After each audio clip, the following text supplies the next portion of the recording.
Alright, so today we're sort of going to talk about things you should do for your health and just in retirement. Some of the things you're going to do to make you live a longer life and have a more happy life in retirement, you know. So number one, I think, one thing a lot of people do when they retire, they actually go downhill. They've been working all their life and just all of a sudden they're just hit with all this sudden boredom, nothing to do. They find themselves just watching telly all day and hanging around the house, and once you do the things around the house you think you've done, the day becomes miserable. A lot of people actually go back to work after they retire, believe it or not. Now I suppose from the age of about 50 you really should be starting to prepare yourself for retirement and try and retire as early as you can, because if you wait till you're 67, your quality of life has just decreased dramatically, you know.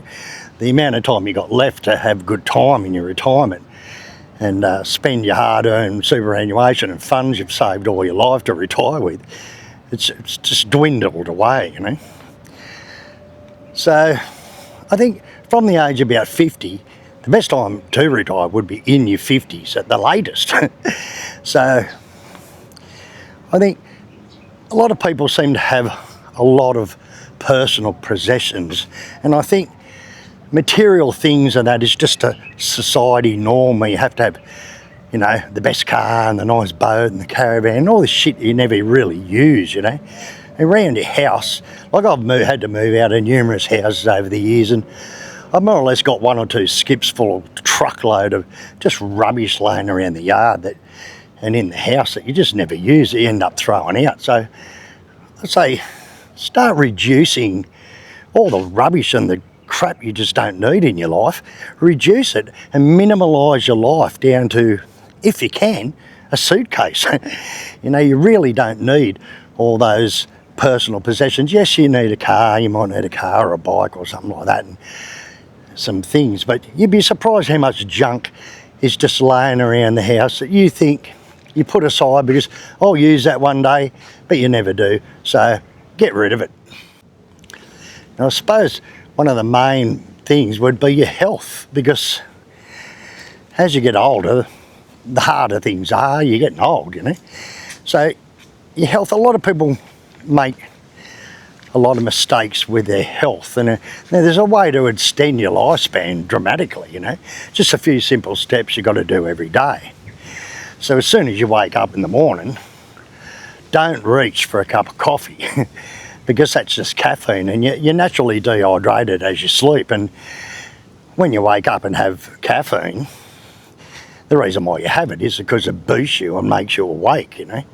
But if you drink caffeine, it's just going to dehydrate you more. So when you wake up, drink like a good big full schooner glass full of water, and then don't eat for at least half an hour to an hour after that.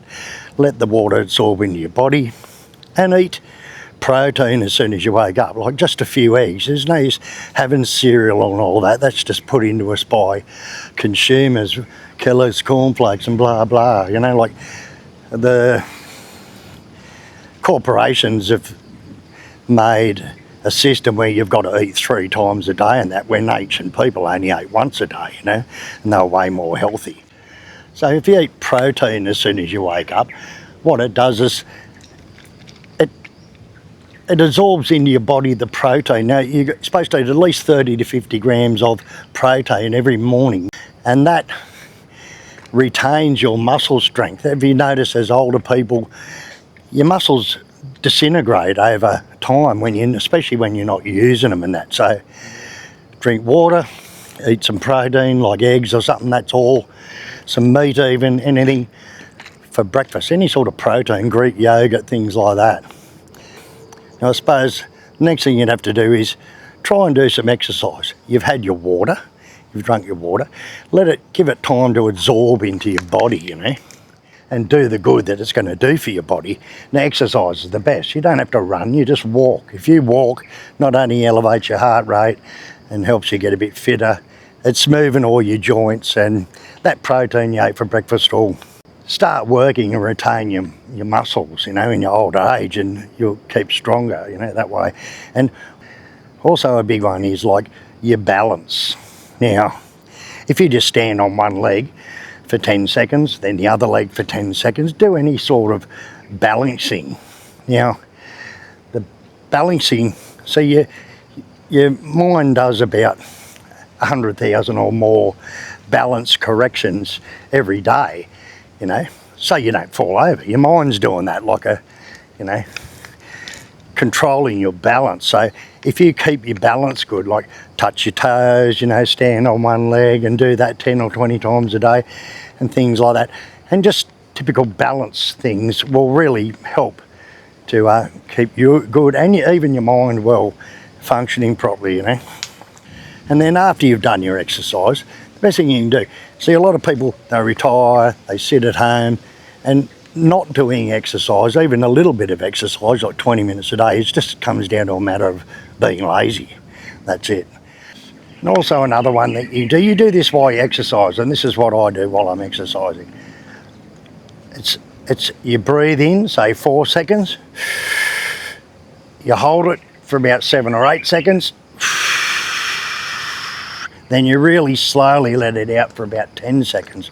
And what it does, see, normal people breathe with only about a third of their lungs. So by doing like 20 or 30 breath exercise every morning can really extend your lifespan, believe it or not, because you're opening up the full amount of your lungs. You're holding your breath then to let the oxygen get down into that part of your lungs you don't use, and your body to absorb more oxygen. And it really does for your health. It really does help, you know. So just a few things like your breathing. I just do all this while I'm exercising. It's not as if they're big tasks. It's just something you condition yourself to do every day, and apparently can extend your lifespan. Now, after your health and all that, you know, we've gone through material possessions and how you should reduce them, and then your health.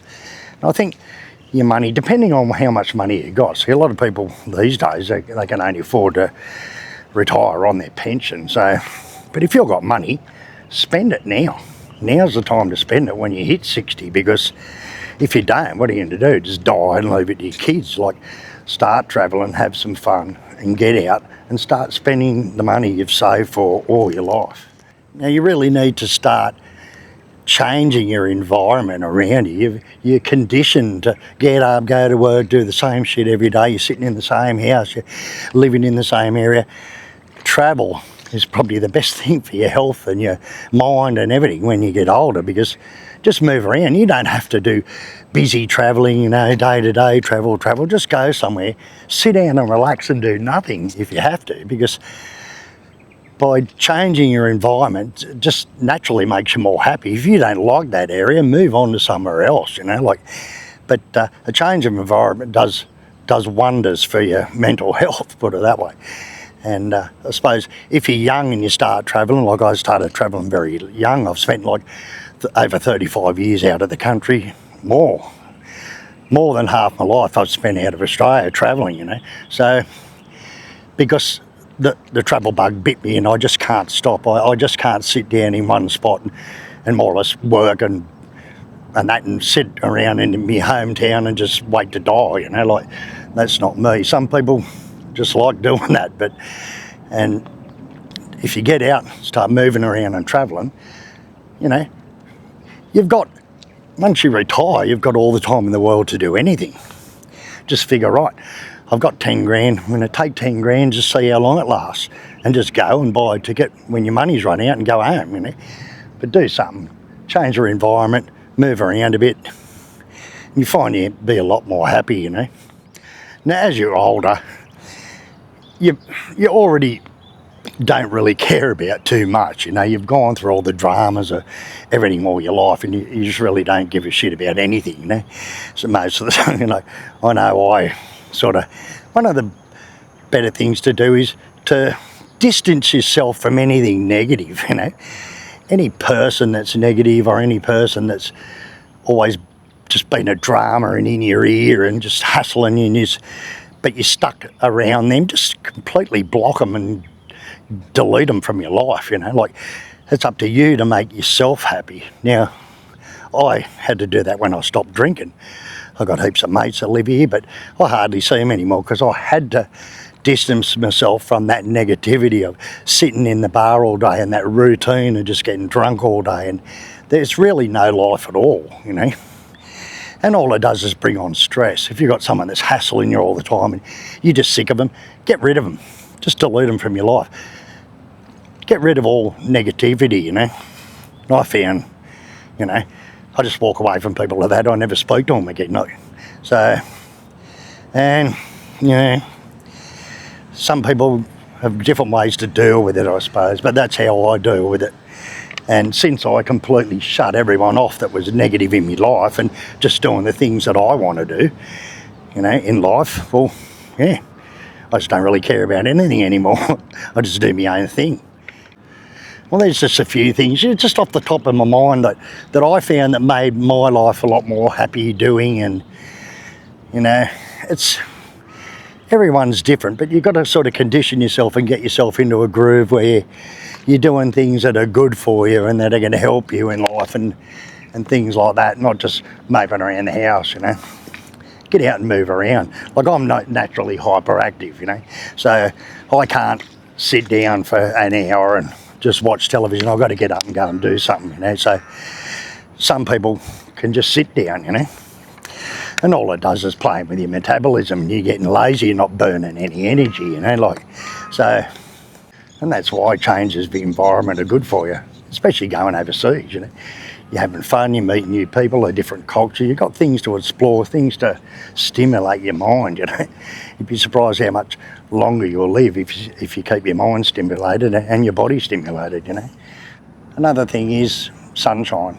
Get sunshine on your body. As soon as you wake up, you've drunk your water, you know, you're out doing your exercise. Do it in the sun if you can. If not, just sit for 10 minutes in the sun every day.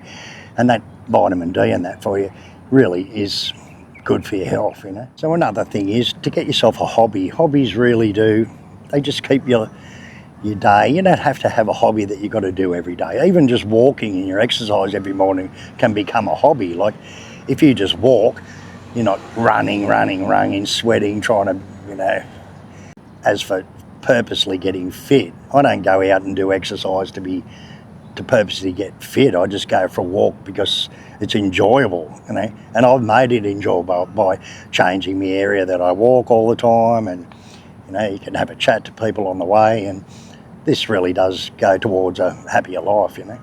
So as in distancing yourself from people that are negative and just useless in your life, a lot of people, you know, unless they can get something from you, they won't even talk to you, you know.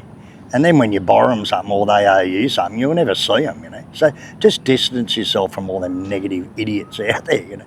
And because really there's only one person in the world you can trust, and that's yourself. And you've got to make yourself happy in life, or you're just going to get depression and go downhill and be miserable, you know. So, yeah. So another mistake that people make is that, oh, I've got a mate who's got nearly a $3 million house down in Jervis Bay, you know, and I keep telling him, sell your house, buy $1 million another house or a unit or something. You can buy another house, a good house for $1 million, and you're going to have $2 million. Like, he's older than me, he's about 67. I say, do that, you've got $2 million and just go friggin' partying and whatever and travelling and be happy for the rest of your life, because what are you going to do? And he's like always, oh, but what about me kids? Well, let me get this straight. Your kids are just going to sell everything you friggin' own and split the money and either blow it if they're idiots, or maybe they'll do good with it, maybe they won't. But it's not going to stay that house that you've always saved and thought, I better save the house for the kids. Like, why? You may as well sell up, buy something cheaper if you can, start living a better life. It's not bad to have a backup house, and then plenty of money to not even have to worry about it and go and doing what you want. And then in the end, if there's anything left in your bank, you just leave the money to your kids. You don't have to leave them a house they're just going to sell anyway. So, you know, people think, I've worked, it's taken me 30 years to pay this house off, I don't want to sell it. Well, now's the time. Now's the time to get away from all that shit and just go, you know. At least rent your house and go travelling or do something, you know. But the illusion of leaving, you know, inheritance for your kids and that. These days, kids go out and they're making 100, 150 grand a year more than what we ever made anyway. You know, they could easily make up the miserable few hundred grand you're going to leave them anyway. It's nothing these days, you know, it's only a couple of years' work. So don't worry about leaving all your inheritance to your kids. Better you start spending the money that you work so hard for all your life and making your life more happy. Yeah, so like I'm not saying you've got to sell up and travel and overseas or whatever. You can do it at home. You've heard of the grey nomads, yeah? You know, a lot of them rent their house or get their superannuation. They buy a Winnebago or a camper van or something, or tow their caravan. And they go around Australia, you know, like just do something in your later life instead of just dwindling your life away because you think you're too sick and old to do something, you know, like this is the only time you got left and the end's coming very quickly. Don't forget, once you're gone, you're forgotten within a generation, you know. You're just a second in time, you know, not even that. Like, it's only your children and maybe your grandchildren remember you, you know, once you're gone. All your possessions will be sold and gone and there'll just be nothing of you left very quickly. So enjoy what time you got left. Hope you like this video. If you did, you know the drill, thumbs up and all that. And just think about retirement. Think about what's going to make you happy and try and get a bucket list and do some of the things that you just haven't ever done. Anyway, see you on the next one.